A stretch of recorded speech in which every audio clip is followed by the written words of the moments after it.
হাদির হত্যাকাণ্ডের দ্রুত বিচার নিশ্চিত করার দাবিতে টানা দ্বিতীয় দিনের মতো রাজধানীর শাহবাগে বিক্ষোভ কর্মসূচি পালন করেছে ইনকিলাব মঞ্চ। শনিবার ২৭ ডিসেম্বর সকাল থেকে শাহবাগ মোড়ে অবস্থান নিয়ে বিভিন্ন স্লোগান ও প্ল্যাকার্ড প্রদর্শনের মাধ্যমে বিক্ষোভ শুরু করেন আন্দোলনকারীরা। বিক্ষোভকারীদের হাতে ছিল হাদির হত্যার বিচার চাই, খুনিদের অবিলম্বে গ্রেফতার করো, দ্রুত বিচার ট্রাইব্যুনালে মামলা নাও, এমন নানা দাবি সংবলিত ব্যানার। ইনকিলাব মঞ্চের নেতারা বলেন, শরীফ ওসমান হাদি ছিলেন জুলাই গণঅভ্যুত্থানের অন্যতম মুখ ও গণতান্ত্রিক আন্দোলনের সাহসী কণ্ঠস্বর। তাকে পরিকল্পিতভাবে হত্যা করা হয়েছে বলে অভিযোগ করে বক্তারা বলেন, ঘটনার এতদিন পরও দোষীদের বিরুদ্ধে দৃশ্যমান কোনো কার্যকর ব্যবস্থা না নেওয়ায় জনগণের মধ্যে ক্ষোভ বাড়ছে। বিক্ষোভ সমাবেশে বক্তারা আরও বলেন, অবিলম্বে এই হত্যাকাণ্ডকে দ্রুত বিচার ট্রাইব্যুনালের আওতায় এনে বিচার কার্যক্রম শুরু করতে হবে।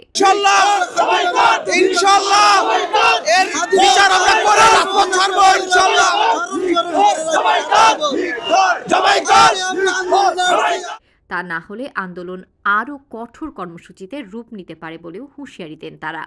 বিক্ষোভ চলাকালে শাহবাগ এলাকায় অতিরিক্ত পুলিশ মোতায়েন করা হয়।